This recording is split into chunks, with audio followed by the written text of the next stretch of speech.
எனக்கு நான் ஜோகேஸ்வரம் விஜயலட்சுமி. எனக்கு இப்போ 54 வயசு.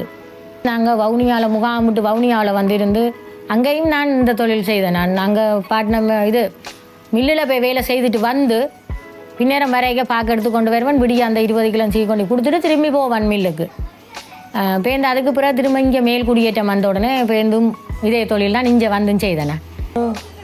தொழில் என்னடா பார்க்க எடுத்து நான் சந்தையில் போய் பார்க்க எடுத்து வேறு ஆக்களும் இருக்கிறேன். ஒரு 40-50 பொம்பளைகளுக்கு நான் வேலை கொடுத்துருக்குறேன். அவை இங்கே விடிய வருவினம் அந்த சீவலை தந்துட்டு திரும்பி பார்க்க விட்டு எடுத்து கொண்டு போய் சீவினம். ஒரு நாளைக்கு 10-15 கிலோ சீவினம் பார்ட் டைமாக. அவை மாதம் அவை ஒவ்வொருத்தருக்கும் வரும் 30-40 ரூபா சம்பளம் எடுக்கணும். இங்கே அப்படி கொடுக்குறேன். நார்மலாக ஒரு 50 பேர் எனக்கு பார்க்க சீவி தருகிறேன்.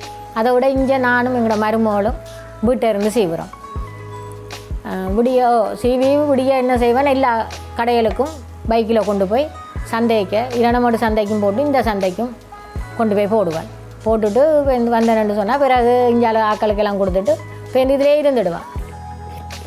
உங்களோட இந்த கால பெண்களுக்கு என்ன சொல்ல விரும்புகிறேன்னு சொன்னால், அதுகள் மனதை தளர விடாமல் என்னால் நான் ஏழும் என்ற நம்பிக்கையை தாங்கள் வளர்த்து கொள்ளணும். கட்டாயம் அதைத்தான் முதல் செய்து கொள்ளணும். நம்பிக்கையை வளர்த்து கொள்ளணும்.